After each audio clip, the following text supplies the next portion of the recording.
Elite study platform पर आप सभी का स्वागत है। इस सीरीज में हम डिस्कशन कर रहे हैं हिमाचल प्रदेश सचिवालय क्लर्क परीक्षा की कोचिंग के बारे में। लेक्चर नंबर 5 है। सबसे पहले हम यहाँ पे हिमाचल प्रदेश सामान्य ज्ञान को पढ़ेंगे, उसके बाद हम राष्ट्रीय तथा अंतर्राष्ट्रीय सामान्य ज्ञान को कवर अप करेंगे। लास्ट में हम लोग अंग्रेजी और हिंदी के बारे में अध्ययन करेंगे। तो इस सीरीज में हमने इससे पहले 4 वीडियो रिकॉर्ड किए थे, काफ़ी अच्छा रिस्पॉन्स आपका उसमें मिला है। तो आप अच्छे से नियमित रूप से अपनी पढ़ाई को जारी रखिएगा। हमारी कोशिश ये रहेगी कि आपकी जो क्लर्क की यात्रा है उसको थोड़ा सा सरल बनाया जाए। आज के वीडियो में हम 3 और 4 ऐसे टॉपिक कवर अप करेंगे जहां से आपको 1 या 2 प्रश्न निश्चित तौर पे देखने को मिलेंगे। तो सबसे पहले बात करते हैं हिमाचल प्रदेश में ग्लेशियर्स के बारे में। देखिए, जब बर्फ़ एक जगह पे जम के इकट्ठा हो जाती है, काफ़ी दिनों तक वो बर्फ़ रहती है, तो उसे ग्लेशियर कहा जाता है। और हमारा हिमाचल प्रदेश जो भौगोलिक परिस्थितियों के अनुसार यहाँ पे देखें तो पहाड़ी एरिया है, काफ़ी ज़्यादा एरिया हमारा हिमालयन पर्वत की श्रेणी में आता है, तो काफ़ी ज़्यादा बर्फबारी भी यहाँ पर देखने को मिलती है। अक्सर आपको ग्लेशियर से सबसे जो बहुचर्चित प्रश्न हमें देखने को मिलता है छोटी से लेकर बड़ी परीक्षा में, वो प्रश्न यह देखने को मिलता है कि हिमाचल प्रदेश का सबसे बड़ा ग्लेशियर कौन सा है। तो आपको बता दें, हिमाचल प्रदेश का जो सबसे बड़ा ग्लेशियर है उसे बड़ा सिकड़ी के नाम से जाना जाता है। थोड़ा सा आप अपने दिमाग में इस चीज़ के ऊपर जोर डालिएगा, कितना बड़ा ये हो सकता है। तो आपको यहाँ पे बता दें 25 किलोमीटर तक ये ग्लेशियर फैला हुआ है और चिनाब घाटी पर ये स्थित है। दूसरा मुख्य जो ग्लेशियर है उसका नाम है मुलकिला। इसके बाद आपने और भी कुछ याद रखने हैं जो हम आपको यहाँ पे बता दें, मियार, सोनापानी और गुडोंग। ठीक है, ये आप यहाँ तक इन 4 को इकट्ठा याद रखेंगे और इनको आप इंटरलेट करेंगे। चिनाब घाटी पर ही ये स्थित है। ठीक है जी। दुधोन काफ़ी बहुचर्चित है जो कि कुल्लू जिला में ही स्थित है, ब्यास घाटी पर अवस्थित है। पार्वती नदी कहाँ से बहती थी हमने पढ़ा था, कुल्लू जिला से निकलती है। कुल्लू जिला का काफ़ी ज़्यादा एरिया ब्यास नदी के तट पर बसा हुआ है। तो देखिए, जब पार्वती ग्लेशियर की बात करेंगे तो आप एकदम से उसको ब्यास से के साथ में इंटरलेट कर देंगे या फिर आप उसको एकदम से कुल्लू जिला के साथ में इंटरलेट कर देंगे। उसके बाद देखिए, हमारे हिमाचल प्रदेश में 3 तरह की ऋतुएं हमें देखने को मिलती है। ग्रीष्म ऋतु, जिसका काल माना जाता है, जिसका समय काल है अप्रैल से जून के बीच में हमारे यहाँ पे गर्मी बढ़ती है। पहाड़ी भाषा में जिसे तौंदी भी कहा जाता है। दूसरा है हमारा रेनी सीजन, जिसे आप वर्षा ऋतु या बरसात भी कहते हैं। जुलाई से लेकर सितंबर तक का जो समय काल होता है जो वर्तमान में चल रहा है, ये कौन सा काल चल रहा है हमारा यहाँ पे, वर्षा काल चल रहा है।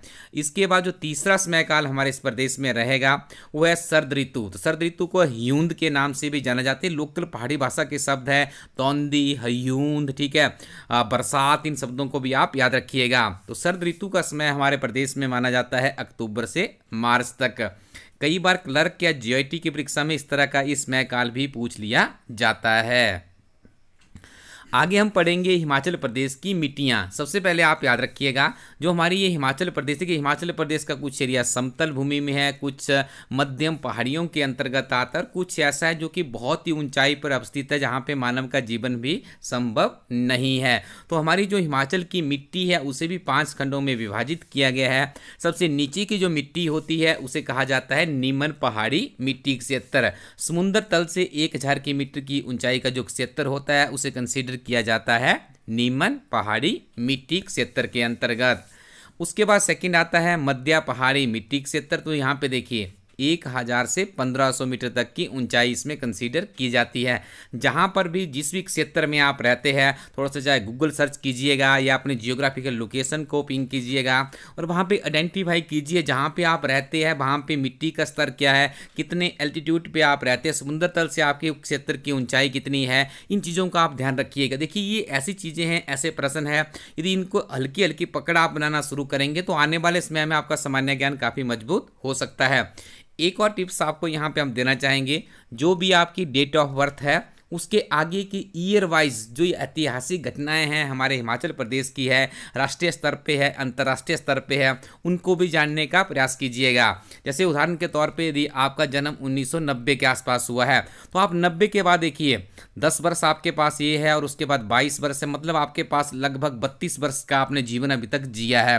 तो ये 32 वर्ष की हिस्ट्री आप मेमोराइज कीजिएगा कि मेरे जन्म के बाद ये इस प्रदेश में हुआ है, ये इस राष्ट्रीय स्तर पर हुआ है, ये अंतर्राष्ट्रीय स्तर पर हुआ है।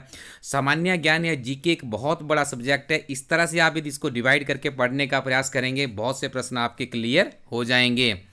तो जो हमारा मध्य पहाड़ी क्षेत्र है 1500 से 2100 मीटर के अंतर्गत वाला एक क्षेत्र इसमें सम्मिलित किया जाता है।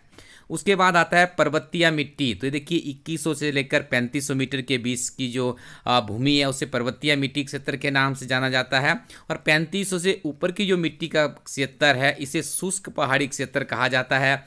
जब भी आप शुष्क नाम सुने तो आपको एक प्रश्न याद आना चाहिए कि हिमाचल प्रदेश का जो स्पीति क्षेत्र है वो सबसे शुष्क क्षेत्र है। सबसे ज़्यादा वर्षा कहाँ पे होती है? हमारी धर्मशाला में होती है। और सबसे शुष्क क्षेत्र कौन सा है? स्पीति क्षेत्र है। तो यहाँ पे देखिए जो शुष्क क्षेत्र मिट्टी क्षेत्र है 3500 मीटर से ऊपर वाली जो भूमि है इसको इसमें कंसीडर किया जाता है। हिमाचल प्रदेश में देखिए 55,673 हमारा जो एरिया है पूरा, इस एरिया में यदि बात की जाए तो यहाँ पे 37,033 वर्ग मीटर हमारा वन संपदा के अंतर्गत कंसीडर किया जाता है। आगे हम यहाँ पे पढ़ेंगे वनों के अधीन। देखिए वनों के अधीन कितना एरिया हमारे यहाँ पे हिमाचल प्रदेश में आता है, तो यहाँ पे आपको इसके बारे में अपडेट कर दें। यदि कानूनी रूप से देखें वर्गीकरण यहाँ पे तो 66.32% बनता है, जो अभी आपको आंकड़े बताए गए 37,033 वर्ग किलोमीटर। ये देखिए हो सकता है हर 2 वर्ष के बाद ये रिवाइज होता है, 2019 में हुआ था, 2021 में है, यहाँ पे हो सकता है 2019 के आंकड़े हो। तो उसके लिए इलाइट स्टडी टीम की 6 महीने के करंट अफेयर की किताब आती है, उसमें सारी जानकारियां अपडेट की गई है। जो 2021 में भी अभी आपका सर्वेक्षण हुआ है उसके आंकड़े भी वहां पर अपडेट कर दिए गए हैं, तो आप उसको भी कंसीडर कर सकते हैं। यहां से आपको ये चीज़ें इसलिए पढ़नी होगी, कई बार एग्जामिनर पुराने पैटर्न से भी प्रश्न पूछते हैं। तो पेड़ों के अधीन यदि हम बात करें हिमाचल प्रदेश के क्षेत्र की तो यहाँ पे 39.64% है। अति घने वन की बात करें तो 8.7% है। मध्यम घने वन की बात करें तो 17.23% है। खुले जंगल की बात करें तो 13.71% एरिया खुले जंगलों के बीच में आता है।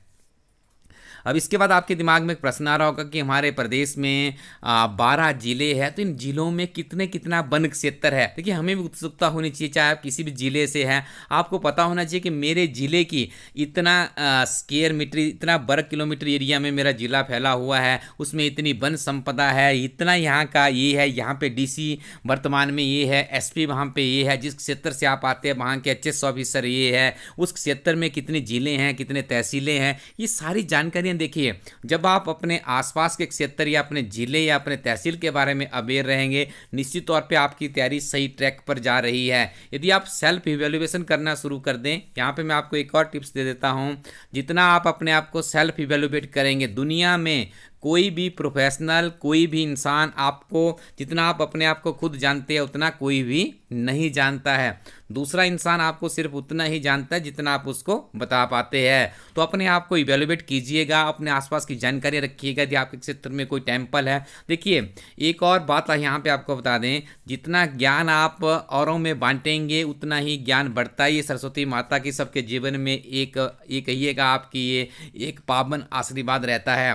तो यदि आपके पास भी कुछ इस तरह का ज्ञान होता है तो कमेंट सेक्शन में जरूर बताया करें, जिससे हमारा भी ज्ञान वर्धक होता है। एज ए टीचर के रूप में यहाँ पे हम आपको टीच करवा रहे हैं, लेकिन ऐसा नहीं है कि शिक्षक बिल्कुल परिपूर्ण होता है। जब आप वहाँ पे कुछ जानकारियाँ देंगे तो निश्चित तौर पे जानकारियाँ हमारे लिए भी लाभान्वित साबित होगी। तो अभी हम यहाँ पे आपको बताएंगे कि कौन कौन सी ये एरियाज़ है जो कि आपके जिला से संबंधित है। तो आइए सबसे पहले पकड़ते हैं कांगड़ा जिला, जो कि हिमाचल प्रदेश का सबसे पॉपुलेटेड जिला भी है।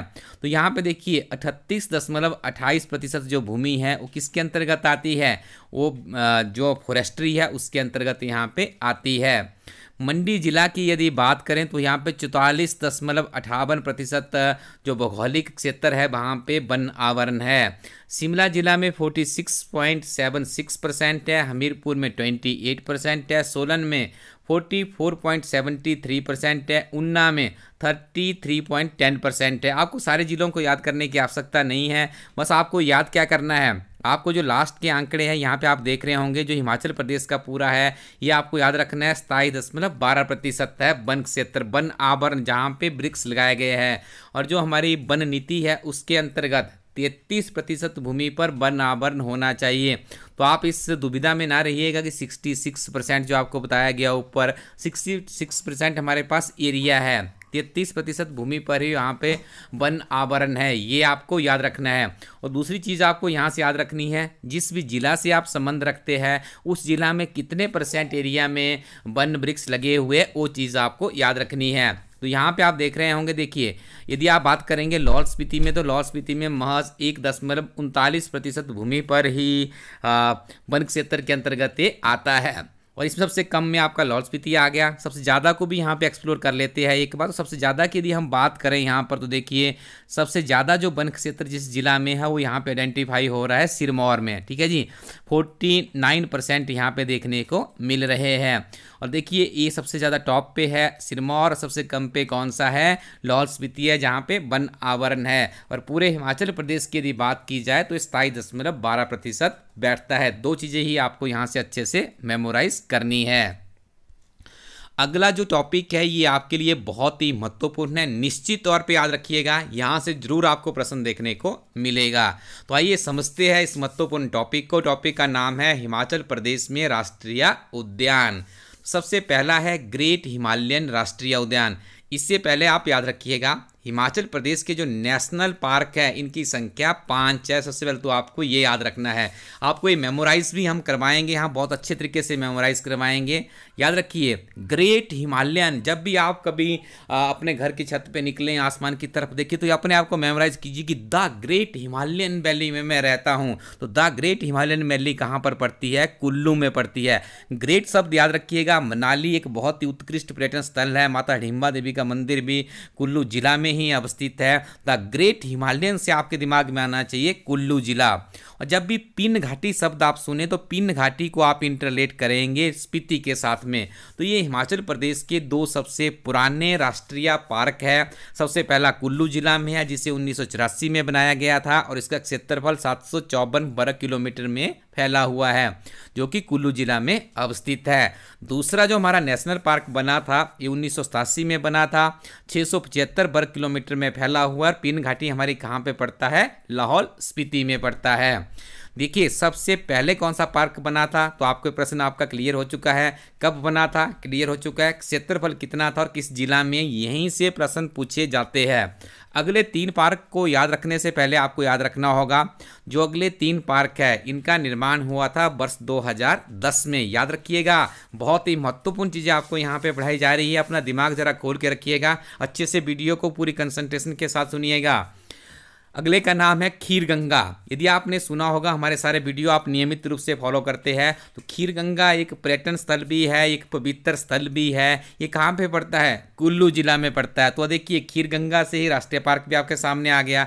इंदर किला, यदि आपने इंदर घाटी के बारे में, इंदर पर्वत चोटी के बारे में सुना होगा तो आपको वहाँ पे पढ़ाया गया था कि चोटी भी कुल्लू जिला के अंतर्गत ही आती है। तो याद रखिएगा खीर गंगा और इंदर किला जो पार्क है ये कहाँ पर है, कुल्लू जिला में है। अब देखिए ये कहा आपने ग्रेट हिमालयन, तो आपने सबसे पहले जो पार्क बना था हिमाचल प्रदेश में कहाँ पे बना था, कुल्लू जिला में बना था। तो कुल्लू जिला में कितने पार्क आ गए हमारे पास, 3 पार्क आ गए। सारे पार्क कितने हैं, 5 है। तो एक तो लाहौल स्पीति में आपने भेज दिया। जो अगला पार्क है आपका सिंबलबाड़ा, इसको आपने याद रखना है। बहुत ही अच्छे से टिप्स के साथ में आपको यहाँ पे हम बताना चाह रहे हैं।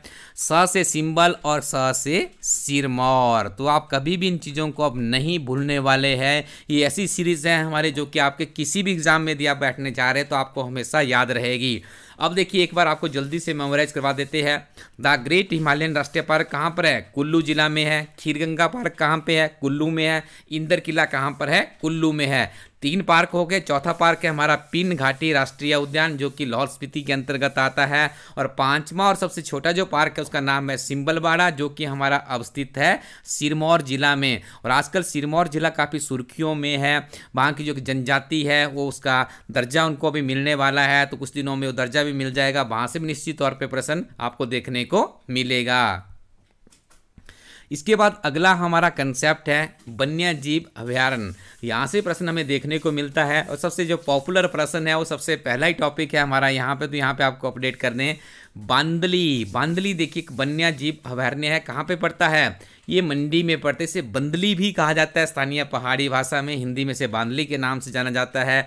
शिकारी देवी हमने पढ़ा था, मंडी में एक ऐसा अद्भुत मंदिर है जहाँ पे बर्फबारी होती है, लेकिन उस मंदिर में कोई भी छत नहीं है और वहाँ पे जहाँ पे माता का ये दैवीय स्थल है वहाँ पे किसी भी तरह की बर्फबारी नहीं होती है। तो ये भी आपको अंडरस्टूड हो गया। नारगू भी मंडी की सबसे ऊंची चोटी है, तो ये भी देखिए नारगू में एक वन्य जीव अभयारण्य भी बनाया गया है। उसके बाद सिंबलवाड़ा है, ये तो सिरमौर में पड़ता है, ठीक है। आप यहाँ से 3 ही याद रखिएगा, इसको आप भूल जाइए अभी। सिंबलवाड़ा से तो आपको याद हो ही चुका है कहाँ पे है, सिंबलवाड़ा शब्द आएगा तो आप उसको सिरमौर के साथ में इंटरलेट कर देंगे। चायल में एक मिलिट्री स्कूल था, हमने पढ़ा था। तो अब देखिए चायल में यदि कोई पार्क पूछ लिया जाएगा तो आप एकदम से कर देंगे, सोलन में है। मझाठल को याद रखिएगा, ये भी सोलन जिला में अवस्थित है। दारला घाट एक बहुत ही फेमस स्थल है क्योंकि यहीं पर सीमेंट फैक्ट्री अवस्थित है, यहीं पे सीमेंट बनता है। आई थिंक अंबुजा कंपनी का सीमेंट यहाँ पे मैन्युफैक्चर्ड होता है। वर्तमान में जो अडानी ग्रुप है उनके पास उसकी ऑनरशिप चली गई है, अभी कुछ दिन पहले एक न्यूज़ समाचार पत्रों में आई थी। तो ये आपका क्लियर हो चुका है कि सोलन का जो दारला घाट है, तो यहाँ पे यदि वन्य अभयारण्य होगा तो आप इसका उत्तर भी सोलन ही करेंगे। इसके बाद देखिए गोविंद सागर हमने अच्छे से पढ़ लिया है। जब भी गोविंद सागर शब्द आएगा हम बिलासपुर में लेके जाएंगे, क्योंकि गोविंद सागर में ही हिमाचल प्रदेश की सबसे बड़ी कृत्रिम झील है। हिमाचल की जो शक्तिपीठ है, नैना देवी शक्तिपीठ है, कहाँ पे पड़ता है, बिलासपुर में पड़ता है। तो नैना देवी वन्य अभयारण्य भी आप बिलासपुर में ही करेंगे। अब चलते हैं आगे कुल्लू की तरफ। तो कुल्लू से देखिए निश्चित तौर पे प्रश्न बनता ही है, कुल्लू एक बहुत ही पॉपुलर जगह है। तो कुल्लू में कनाबर है, खोखम है, तीर्थन है, क्यास है और मनाली है। ये सारे के सारे जो वन्य जीव अभयारण्य है ये कहाँ पर अवस्थित है, कुल्लू जिला के अंतर्गत ही आते हैं। चंबा में काला टोप खजियार, देखिए खजियार से तो आप एकदम से जोड़ देंगे, खजियार को तो आप चंबा के साथ में इंटरलेट करेंगे, तो काला टोप शब्द को भी चंबा के साथ में इंटरलेट कर लीजिएगा। कुगती है और उसके बाद सेचू तुआ नाला है, तो ये वन्य अभयारण्य भी चंबा जिला में ही अवस्थित है। चंदर ताल से हमने पढ़ा है कि जब भी ताल शब्द आएगा हम उस प्रश्न का उत्तर सीधा लाहौल स्पीति करेंगे। और किब्बर भी देखिए एक ऊंची चोटी भी है, वहाँ पर कहाँ पे पड़ता है, लाहौल स्पीति में ही पड़ता है। पौंग झील है, धौलाधार की हसीन वादियाँ हैं, ये कहाँ पे है, कांगड़ा जिला में है। धौलाधार की सुंदर वादियों के बगल में ही हमारा अंतर्राष्ट्रीय क्रिकेट मैदान भी बनाया गया है जो कि धर्मशाला में अवस्थित है। किन्नौर जिले की यदि बात करें तो यहाँ पे रुप्पी भाभा है, ये किन्नौर में है। लिप्पा है, रक्षम है, ये कहाँ पे पड़ते हैं, ये किन्नौर जिला में ही अवस्थित है। दारन घाटी बहुत ही महत्वपूर्ण कंसेप्ट है, याद रखिएगा, ये प्रश्न आपसे पूछा जा सकता है। दारन घाटी जो वन्य अभयारण्य है कहाँ पर है, ये आपका शिमला जिला के अंतर्गत आता है। और टालरा को भी इंटरलेट कर दीजिएगा शिमला के साथ में ही। अब हम कुछ ऐसे प्रश्न आपको यहाँ पे बताने जा रहे हैं जो कि बहुत बार कंपीटिटिव एग्जाम में बार बार रिपीट हो रहे हैं। अब देखिए ट्रेंड सा बना है, एक बार हिमाचल प्रदेश के एचएस की परीक्षा में पूछ लिया गया था कि हिमाचल प्रदेश में जो महिलाओं के ऊपर हिंसा होती है उसको प्रिवेंट करने के लिए एक्ट बनाया गया था, कब उसे इम्प्लीमेंट किया गया। या वन जो पर्यावरण है या पर्यावरण संरक्षण एक्ट कब बना था, 1986 में बना था। ये महिला फीमेल की जो हम बात कर रहे थे इससे पहले 2005 में बना था। इस तरह के प्रश्न आजकल ट्रेंड में हमें देखने को मिल रहे हैं। तो ये 3-4 प्रश्न यहाँ पे ऐसे आपके लिए डाले गए हैं जो कि आपके आने वाले एग्जाम के लिए इंपॉर्टेंट हो सकते हैं, तो समझ लीजिए इनको। हिमाचल प्रदेश भूमि संरक्षण अधिनियम कब बना था, 1978 में बना था। हिमाचल प्रदेश संरक्षण रख रखाव अधिनियम 1984 में बना था। हिमाचल प्रदेश वन अधिनियम 1982 में बना था। हिमाचल प्रदेश वन निगम की स्थापना 25 मार्च 1974 को हुई थी। हमारी कोशिश रहती है कि वीडियो आपका 18 से 20 मिनट के बेस में ही हो, तो इस तरह की सीरीज़ आपको कंटिन्यू करेंगे। अगले वीडियो में हम पढ़ेंगे रेल सिस्टम, हिमाचल प्रदेश में कौन कौन सी नई रेलों के ऊपर काम हो रहा है, एग्जिस्टिंग में कौन कौन सी रेलवे हैं, और भी बहुत से महत्वपूर्ण प्रश्न हम डिस्कस करेंगे। उससे पहले आपको अपडेट कर दें, आप इस वेबसाइट पे जाइएगा, elitestudy.co.in वेबसाइट पे। जब आप इस वेबसाइट को विजिट करेंगे तो आपको कुछ ऐसी किताबें यहाँ पे मिलेगी जो ऐसे अध्यापकों के द्वारा बनाई गई है जिन्होंने खुद उस तरह के एग्जामिनेशन को क्वालिफाई किया गया है। हमारी टीम से बहुत से लोगों का सिलेक्शन सचिवालय में हुआ है, जीआईटी की टीम में हुआ है, एचएस जैसी हिमाचल प्रदेश की प्रतिष्ठित सेवाओं में भी हमारी टीम के कुछ लोग काम कर रहे हैं, उनका आशीर्वाद भी हमारी टीम को मिलता ही रहता है। तो आप इन किताबों को ट्राई कर सकते हैं, यदि आपको अच्छी लगेगी तो जरूर पढ़िएगा, अच्छी नहीं लगेगी तो आप इनको इग्नोर भी कर सकते हैं। किताबें आपको elitestudy.co.in वेबसाइट पर मिल जाएगी। जीवन में एक नियम बनाइएगा, अच्छे दोस्त और अच्छी किताबें आपके पास रखिएगा, निश्चित तौर पे आपको सफलता मिलेगी। तो पढ़ते रहिए और आगे बढ़ते रहिए। Thank you very much, keep watching elite study YouTube channel.